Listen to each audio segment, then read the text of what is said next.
This man tried to poison his own brother, and you've been eating the evidence for breakfast every single morning. Before we expose this family betrayal that's darker than any crime documentary you've watched, my mom literally told me it's impossible to hit 500 subscribers. Let's prove her wrong right now. Smash that subscribe button. Drop a comment telling me where you're watching from. Battle Creek? London? Tokyo?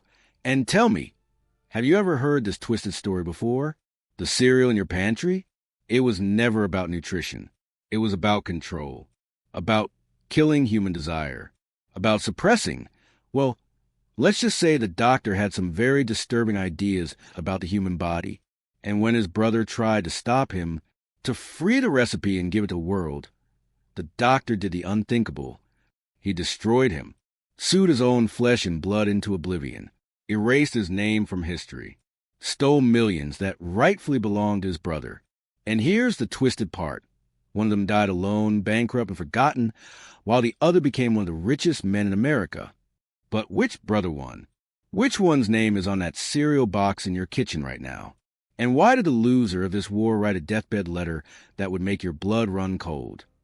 Stay with me, because this gets so much darker. And if you're not subscribed yet, what are you waiting for? The food meant to suppress desire was about to awaken ambition. But first, you need to understand where that food came from. September 5th, 1866. A two-story farmhouse on the outskirts of Battle Creek opened its doors as the Western Health Reform Institute. Modest, unremarkable, 7 patients on opening day. Nobody predicted what it would become. 10 years later, a 24-year-old doctor with one useless lung stepped through those doors. John Harvey Kellogg had survived tuberculosis as a child. The disease had destroyed his left lung completely. He'd spent his boyhood gasping for air, watching 6 of 16 siblings die from infections that ripped through frontier Michigan like wildfire. He should have died too, but he didn't. And that survival convinced him of something. The human body was dangerous. Left unchecked, it would destroy itself through pleasure, through indulgence, through desire. In October 1876, Kellogg became director of the failing institute. Within a year, he'd renamed it. He took the word sanitarium, a rehab for injured soldiers, changed 2 letters, and created a new word entirely. The Battle Creek Sanitarium. The San, he called it. He had a vision. What was Kellogg really building? From the outside, it looked like healing. Patients arrived sick, left better. But walk through the gates, past the words mens sana and corpore sano carved into stone, a healthy mind and a healthy body, and you discover something else. You discover a place where a doctor decided what you ate, when you slept, how you moved, what you thought about when you were alone. This wasn't a hospital. It was an experiment in human control. Within a decade of taking charge, Kellogg transformed that modest farmhouse into something nobody in Battle Creek had ever seen. The sand grew. Buildings multiplied across 30 acres. The patient count exploded from 300 per year to nearly 1,200. By the early 1900s, the complex housed over 30 buildings. At its peak, it accommodated 1,300 guests. Guests, not patients. The language mattered to Kellogg. A fire destroyed everything on February 18, 1902. The wooden structures at Kellogg had expanded over 2 decades, burned to ash overnight. Church leaders from the Seventh-day Adventist denomination, who still technically owned the property, ordered Kellogg not to rebuild. He rebuilt anyway. The new structure rose from the ruins in Italian Renaissance revival style. Grander, more imposing. The main building faced Washington Avenue, like a palace. This wasn't a medical facility anymore. This was architecture, making a statement. The people of Battle Creek, Michigan, a dusty town in the middle of nowhere, watched trains arrive daily, not the occasional passenger car. Dozens. Battle Creek became the busiest train stop in Michigan after Detroit. Why? Because America's most powerful people were surrendering themselves to Kellogg's vision. Henry Ford stepped off the train. So did John D. Rockefeller, Amelia Earhart, Thomas Edison, future President Warren G. Harding, William Howard Taft, William Jennings Bryan, Calvin Coolidge, Herbert Hoover, the Roosevelts, titans of industry, political leaders, inventors who changed the world. They came to the sand and followed Kellogg's orders like children. What did Kellogg do to them? The treatment began before you unpacked your bags. 2 3-story buildings stood on the grounds. One for men, one for women. Both were devoted entirely to hydrotherapy, water therapy. Each building connected to the main structure and the great gymnasium through covered walkways. The basement of these buildings was reserved for what Kellogg delicately called rectal and bowel applications. Enemas, constant enemas. Kellogg believed the gut was the seat of all disease. Everything wrong with you lived in your intestines. Purge the intestines, purge the sickness. Patients received yogurt enemas to clear intestinal flora. Some received dozens during their stay. You didn't question it. Dr. Kellogg had written books. He gave lectures at medical schools across the country. He was ahead of his time on the germ theory of disease. He understood things other doctors didn't, or so everyone believed. The hydrotherapy didn't stop with enemas. Hot baths, cold baths, alternating temperatures designed to shock your system into submission. Kellogg claimed this was scientific hydrotherapy, a sophisticated evolution of the crude cold water cure from earlier decades. But there was more. Electric current. Kellogg cobbled together a device from telephone parts. He called the treatment sinusoidal current therapy. He'd apply mild electrical shocks directly to your skin. Painless, he claimed. He'd tested it in many thousands of therapeutic applications. It supposedly cured lead poisoning, tuberculosis, obesity, when applied directly to your eyeballs. Yes, your eyeballs. It treated vision disorders. Did it work? Nobody dared say it didn't. Because questioning Kellogg meant admitting you'd wasted thousands of dollars and weeks of your life in a glorified torture facility. The really wealthy didn't just visit. They stayed. The San offered 58 bedrooms, 33 bathrooms with fixtures Kellogg had specified down to the smallest detail. If you had money and influence, you could live there for months. The daily schedule wasn't suggestion. You woke when Kellogg said to wake. You attended lectures on food preparation, on the virtues of celibacy. You indulged in artificial sun baths, early light therapy that Kellogg believed could cure almost anything. You used elaborate exercise equipment that Kellogg had invented himself. One device simulated horseback riding, a mechanical horse. You'd sit on it while it bucked and moved beneath you.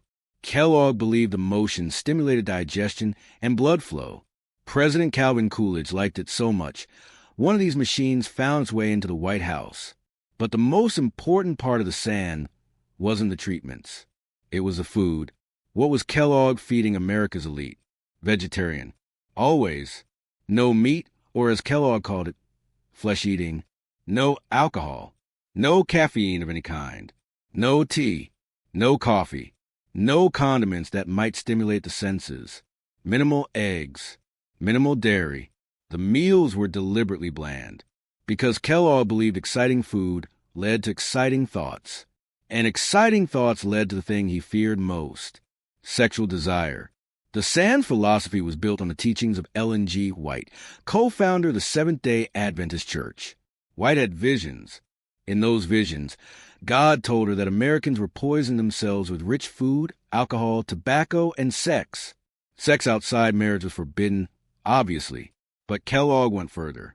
Sex inside marriage was dangerous unless you were trying to conceive a child.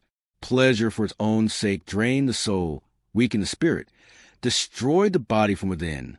Kellogg wrote extensively about what he called the solitary vice, masturbation.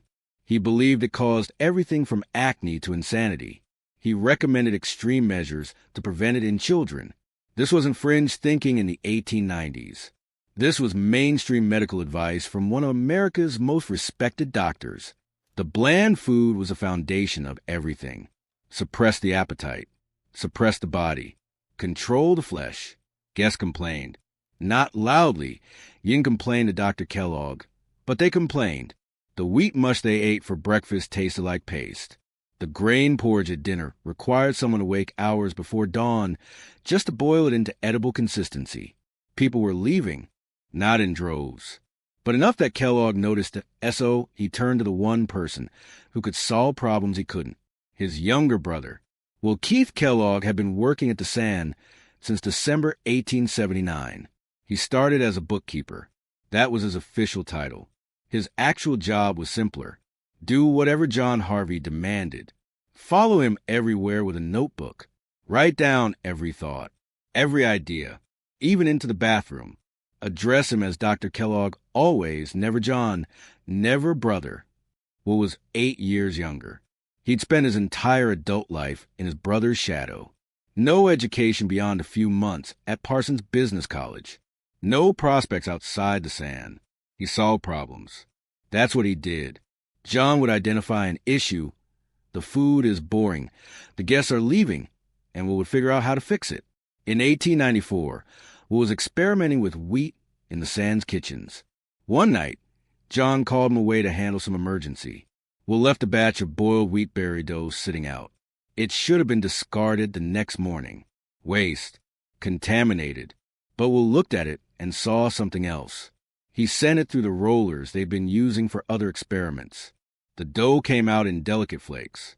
Nobody realized they'd just invented something that would change American breakfast forever. The flakes could be baked. They stayed crispy. They didn't require hours of cooking. You could pour them into a bowl and eat them immediately. Guests at the Sand tried them. They loved them. Finally, something that didn't taste like punishment. Will wanted to perfect the process. Use different grains. Try corn instead of wheat. Corn was sweeter naturally. It would taste better. John refused. Sugar, sweetness, pleasure. That's what led to sin. The food meant to suppress desire was creating conflict between the brothers. The Flakes cereal worked. Guests at the Sand requested it specifically. When they left Battle Creek, they wrote asking where they could buy more. Hundreds of letters. Then thousands. Other sanitarium guests noticed too. One patient couldn't pay his room and board. Charles William Post. He worked off the debt in the Sand's kitchens. He watched everything Will and John were doing. He saw the flaking process, studied it. When Post left the Sand, he opened his own sanitarium across town, the La Vida Inn. Then he started his own food company. In 1895, Post began selling Postum, a coffee substitute made from roasted grains. In January 1898, he released Grape Nuts breakfast cereal. Post was stealing Kellogg's ideas and making millions. John didn't care about the money. He cared about wellness, about reform, about saving Americans from their own appetites. But Will cared. Will had spent 18 years following his brother around with a notebook. 18 years watching John get credit for work Will had done.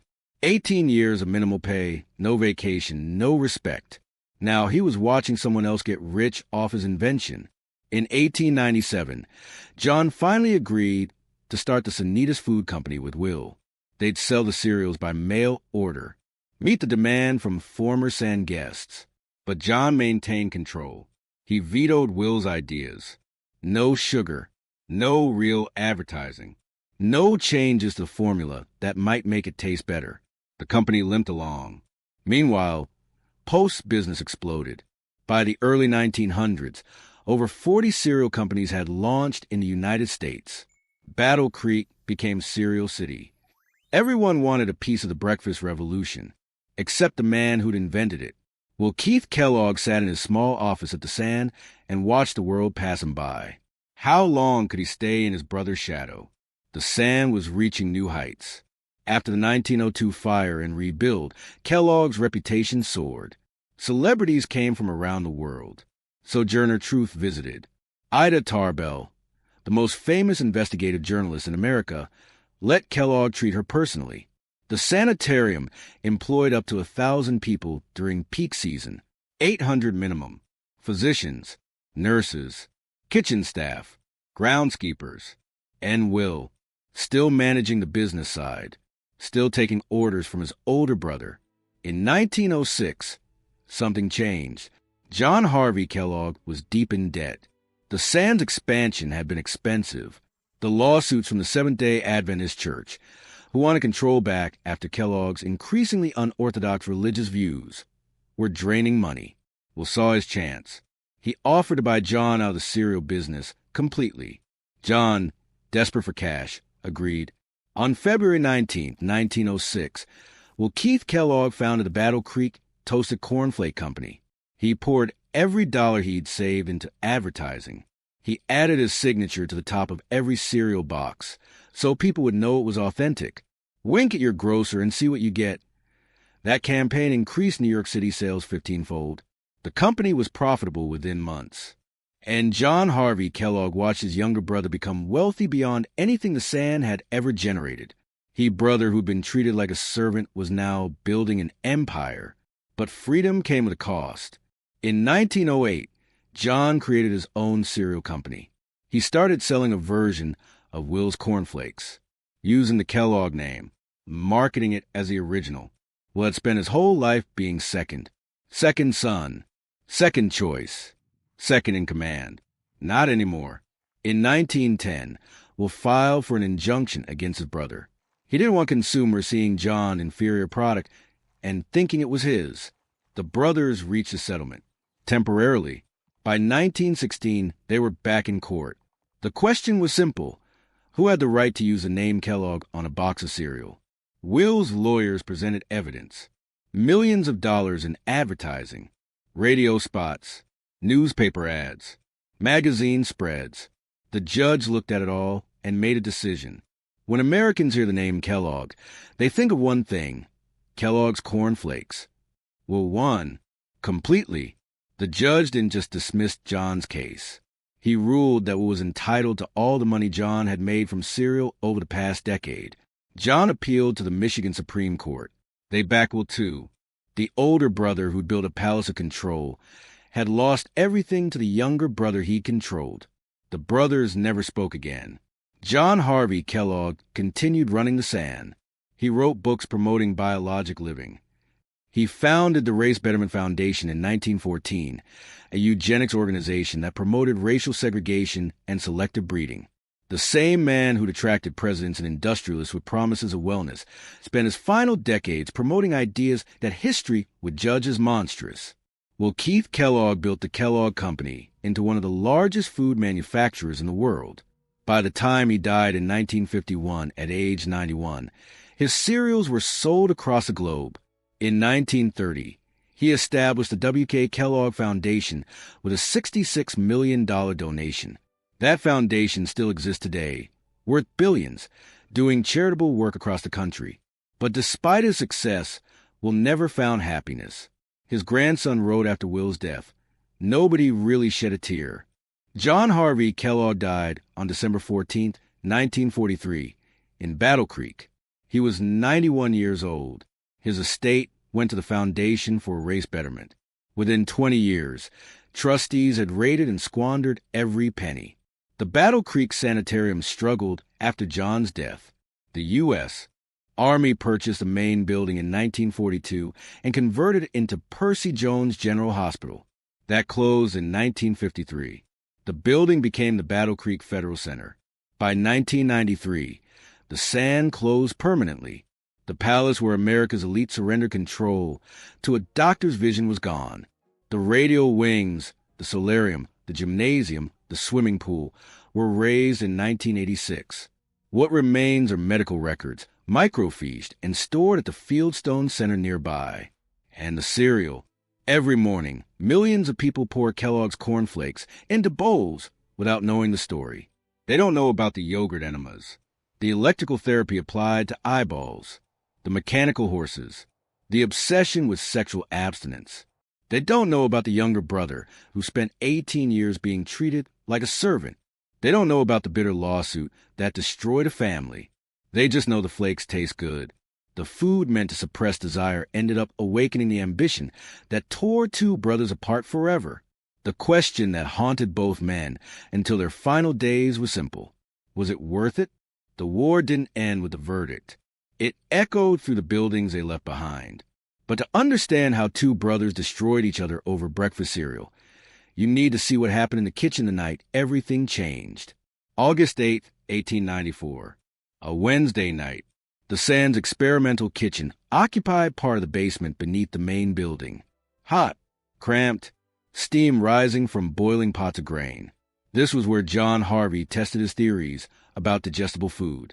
And this was where Will Keith worked, not as a chef, not as a nutritionist, as his brother's assistant. His title was business manager of the San. His actual job was simpler. Do what John Harvey couldn't be bothered to do himself. The experiments with grain had been going on for months. John wanted something lighter than bread. Something patients with digestive problems could actually eat without suffering. Bread required chewing.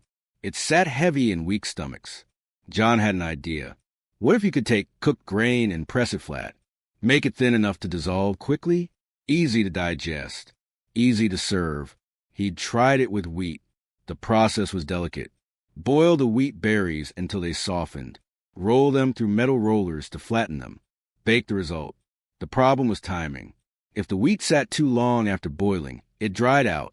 The rollers couldn't handle it. If it didn't sit long enough, the dough was too wet. It came through the rollers as mush. Well, I'd been working on solving this problem for weeks. That Wednesday night, he had a batch of boiled wheat ready to go through the rollers. Then John called him away. Some emergency upstairs. A patient needed attention. Something that couldn't wait.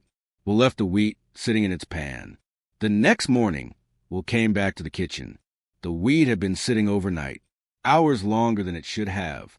A normal person would have thrown it out, contaminated, ruined. Will send it through the rollers anyway. What came out wasn't mush. It was flakes. Perfect, delicate flakes. Each wheat berry had separated into a thin sheet. When baked, they turned crispy. The Sands patients tried the flakes that morning. They loved them. For the first time since arriving at the facility, they were eating something that didn't taste like punishment. The flakes were crunchy, light, pleasant. Most importantly, they didn't require hours of cooking. You could make them in advance, store them, serve them cold. This was revolutionary in 1894. Every other breakfast grain required extensive preparation. Oatmeal took 45 minutes of constant stirring. Cream of wheat wasn't much faster. Housewives woke before dawn just to start breakfast cooking. These flakes could be made once and eaten all week. John Harvey immediately understood the medical implications. Easier digestion, less burden on weak stomachs. He filed for a patent on May 31st, 1895. Patent number 558,393 was issued on April 14th, 1896. The patent listed one name, John Harvey Kellogg. Not Will, not Ella Eaton Kellogg, John's wife, who also worked in those kitchens. Just John. Will said nothing. He never did, because staying silent was how you survived in John Harvey Kellogg's world. The flakes became popular at the San immediately. Patients who left Battle Creek wrote letters asking where they could buy more. Hundreds of letters, then thousands. Other people noticed too.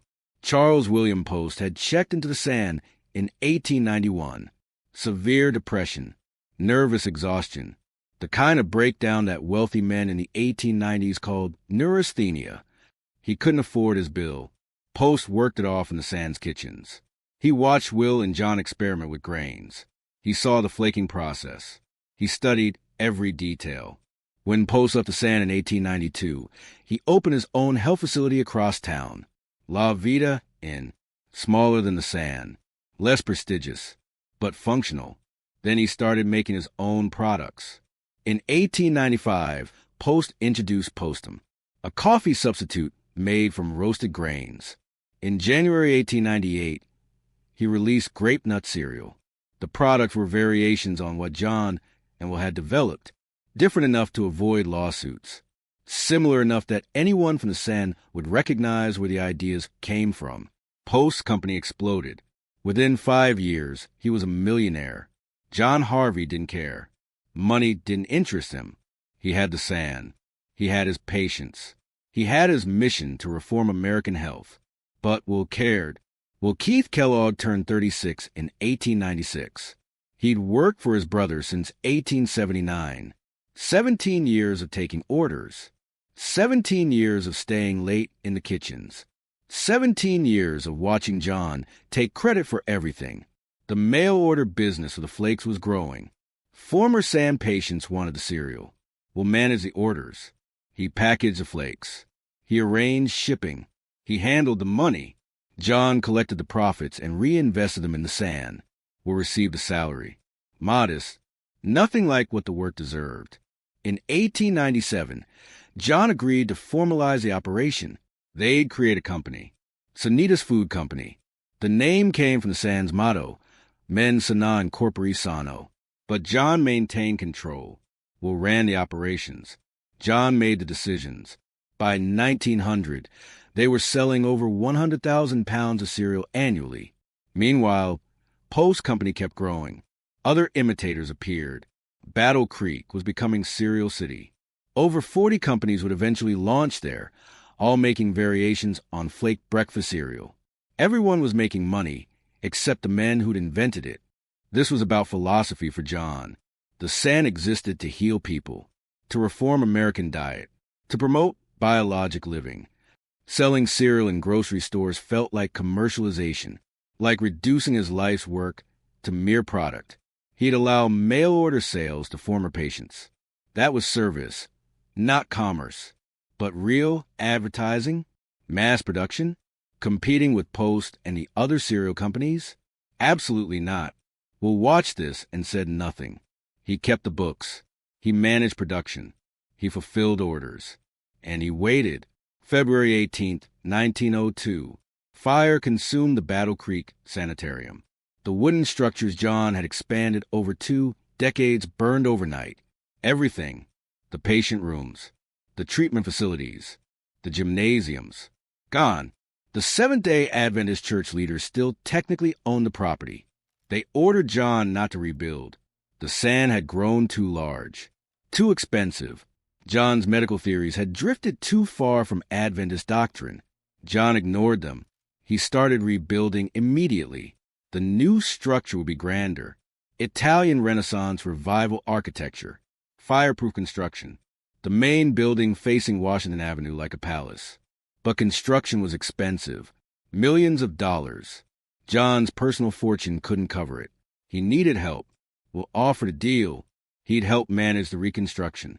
He'd pour his energy into saving the sand. Then, when it was finished, he'd leave. John agreed. What choice did he have? That agreement gave Will exactly what he needed. Time to plan his escape. For the next 3 years, Will worked harder than ever. He supervised construction teams. He managed budgets.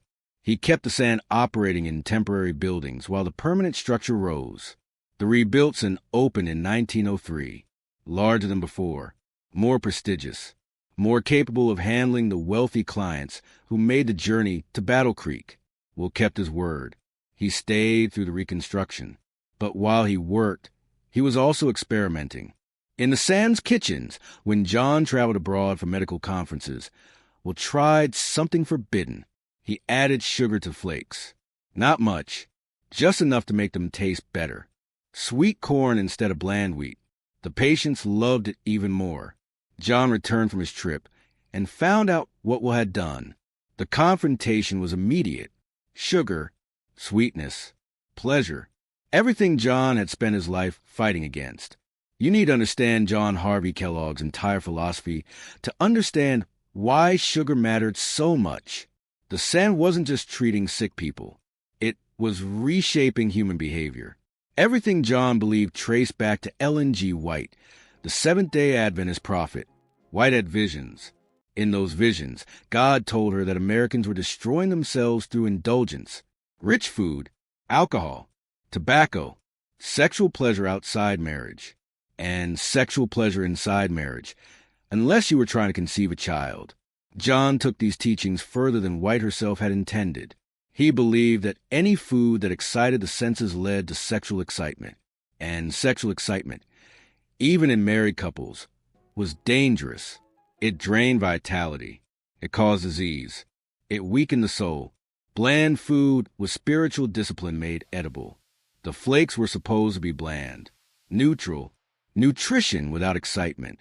When Will added sugar, he broke everything. The argument in 1905 wasn't just a disagreement. It was a declaration of war. John forbade Will from adding sugar to any cereal produced for the SAN. The Sanitas Food Company would remain pure. If former patients wanted sweetened flakes, they could get them elsewhere. Will understood what that meant. He'd spent 25 years working for John, 2.5 decades of servitude, of being called J.H.'s flunky by everyone who worked at the SAN. He was 45 years old, no formal education beyond a few months at Parsons Business College, no prospects outside his brother's facility. But he understood something John didn't. People didn't want discipline. They wanted comfort. In 1905, Will made John an offer. He'd buy the cereal business outright. John could keep the SAN. Will would take the commercial operations and leave John's medical practice untouched. John needed money. The SAN's expansion had been expensive. The lawsuits with the Seventh-day Adventist Church were draining resources.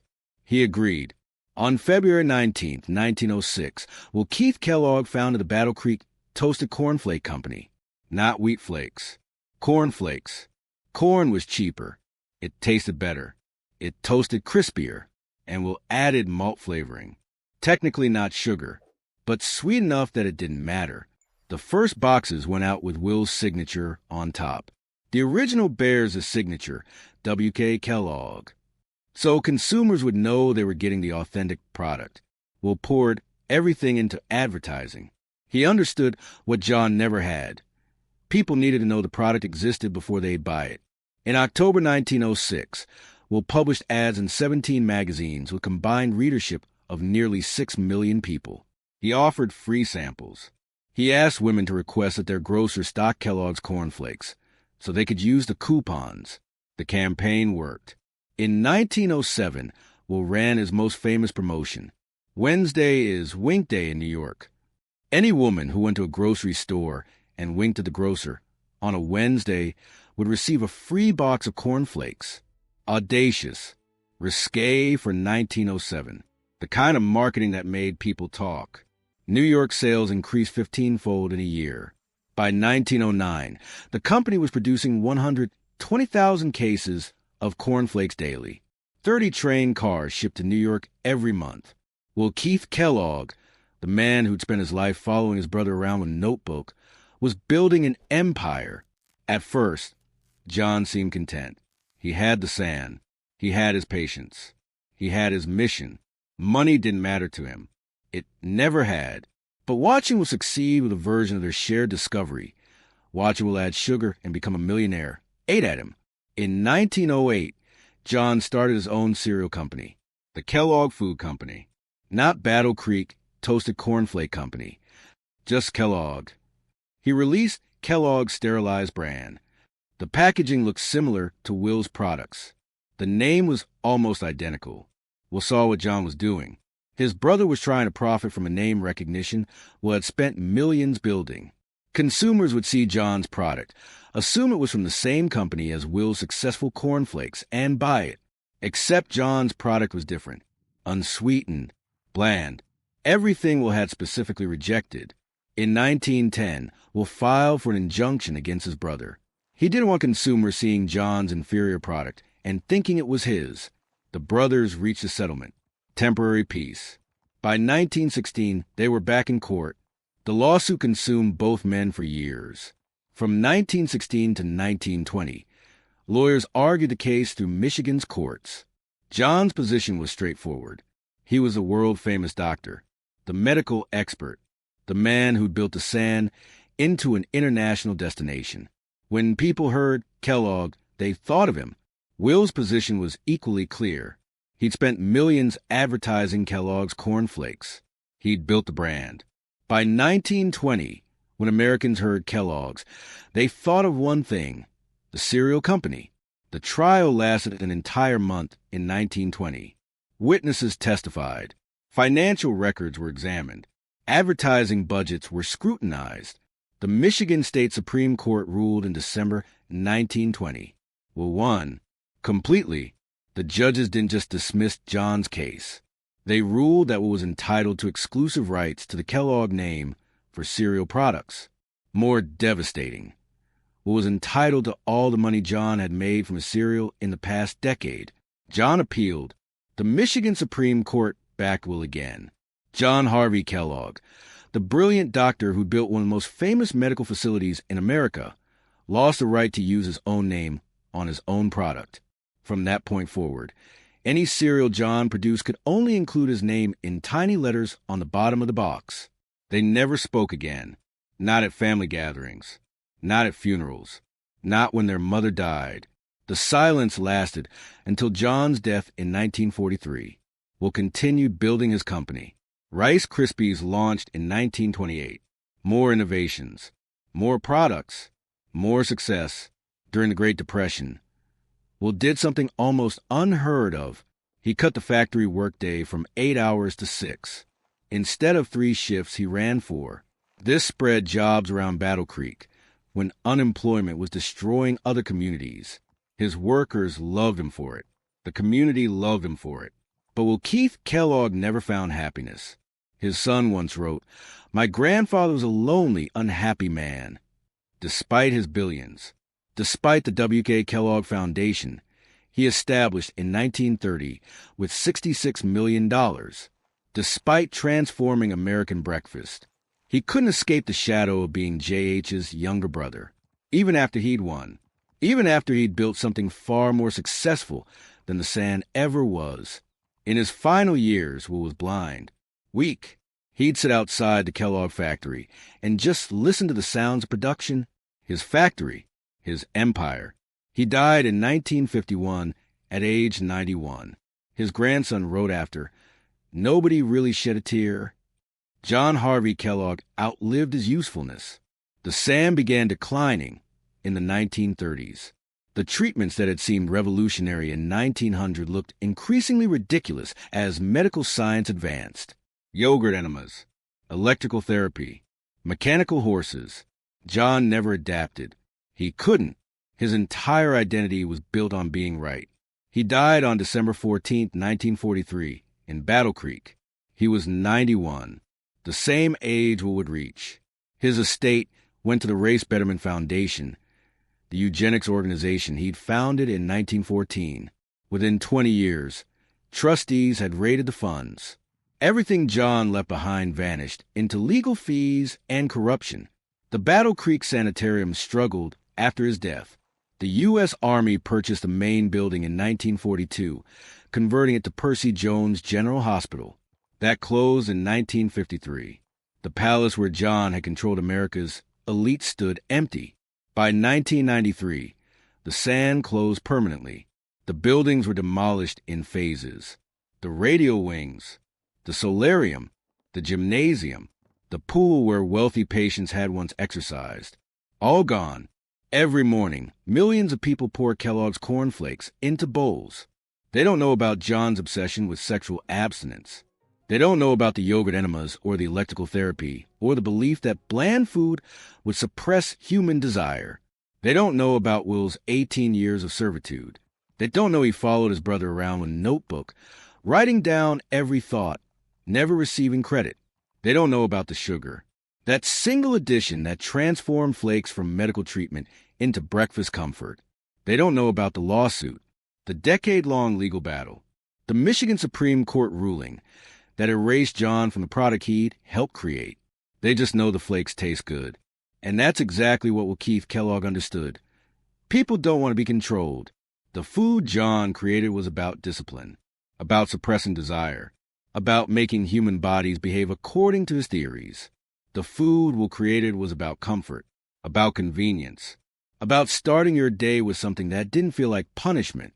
One brother built a palace where the wealthy surrendered control to a doctor's vision. The other brother built a company that gave ordinary people the freedom to choose what they ate for breakfast. One brother died surrounded by the ruins of his medical empire. The other brother died blind and lonely despite billions in the bank. Neither brother won. Not really. The San is gone. The Kellogg Company survived, but it's not the same organization Will built. It split in 2023. The North American cereal business became W.K. Kellogg Company, while the global snacking division became Kellanova. But the war between the brothers echoes still. Every box of cornflakes sitting on a grocery shelf is a reminder of invention born from accident, of a younger brother's rebellion, of sugar added to bland flakes despite an older brother's fury, of two men who created something that changed American breakfast forever, and then destroyed each other fighting over who deserved credit. The invention that should never have escaped the Sands kitchens became the battlefield, where a family fell apart.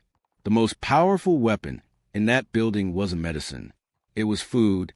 And the moment Will Keith Kellogg realized people wanted comfort instead of control, the war was inevitable. The cereal sitting on your breakfast table this morning was never meant to be enjoyed. It was meant to suppress you. But Will Keith Kellogg had a different idea. He thought you deserved to enjoy your breakfast. And for that heresy, his brother never forgave him. Every time a box of cornflakes is opened, that war is reopened. October 6, 1951. Will Keith Kellogg died blind and alone at 91. His grandson said it plainly. Nobody really shed a tear. His Gull Lake estate went to Michigan State University. Private wealth turned public science. John Harvey died 8 years earlier. Same age, same town. Believing the world chose pleasure over purity. The Battle Creek Sanitarium? The U.S. Army bought it in 1942, converted it to Percy Jones General Hospital for wounded soldiers. A palace of control became a place of damage control. Today, it's a federal office building. The rooms where presidents endured enemas now hold filing cabinets. Meanwhile, Kellogg's Corn Flakes conquered the world. 180 countries. $14 billion annually. Everything John feared. Everything he fought against. Modern cornflakes come frosted, chocolate-coated, marketed to children with cartoon characters. His brother's sweetened flakes, the heresy that destroyed their family, became breakfast itself. They died the same age in the same town, both unhappy. Neither one. One brother lost control. The other changed the world. And breakfast has never been innocent since. My MOM said 500 subscribers is impossible. Comment where you're from and tell me. Had you heard this story before? Subscribe. Share. Prove her wrong. John wanted to save humanity. Will wanted freedom. Both got what they wanted. Both died miserable. Hit subscribe. Let truth beat the algorithm.